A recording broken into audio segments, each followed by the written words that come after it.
Morning again. આજે બહુ સરસ મજાની એક સ્ટોરી આપણે શેર કરવી છે મિત્રો. હું એક વોટ્સએપમાં અમને મારી એક સ્ટોરી આવી હતી કે ગાય આપણને દૂધ આપે છે. cows give us milk. is that wrong or right? yes. so એક આર્ટિકલ ઉપરથી મને એક સરસ મજાનું લાઈફનું સિક્રેટ જાણવા મળ્યું અને એ સિક્રેટ સાથે આપણે બીએનએ ને કેમ કનેક્ટ કરી શકીએ એ મારે તમને આજે સ્ટોરી શેર કરવી છે.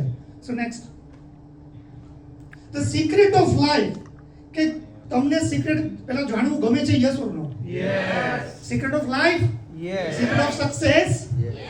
Yes please. નેક્સ્ટ, તો સિક્રેટ ઈ છે કે cows don't give us Milk.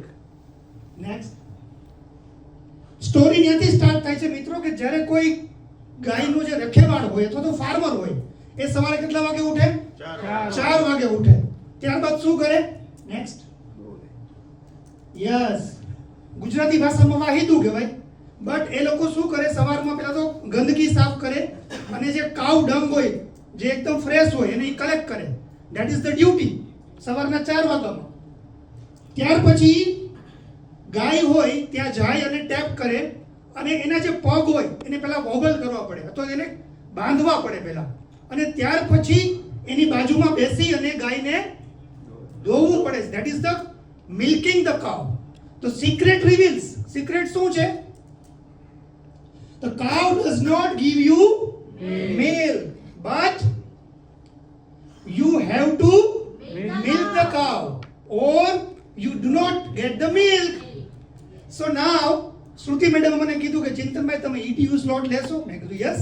In between મને આ સ્ટોરી મળી અને નાવ એવું મને લાગ્યું કે બીએનએ સાથે આનું શું કનેક્શન છે.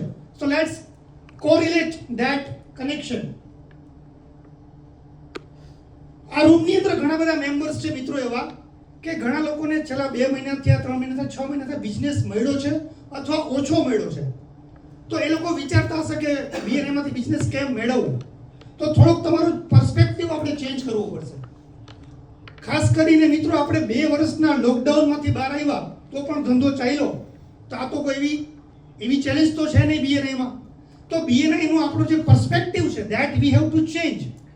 અહીંયા હું તમને ઘણા બધા એવા સ્ટેપ્સ કહીશ જે we already all know, but એક સોફ્ટ રિમાઇન્ડર છે what we have to do in a BNI. Right? Please. આપણે ફોર્ચ્યુનેટ છીએ કે આપણે સવારે 4 વાગે ઉઠવું પડે છે in BNI? No. Then what we have to do? અહીંયા કેટલા વાગે આવવાનું છે? 7:27.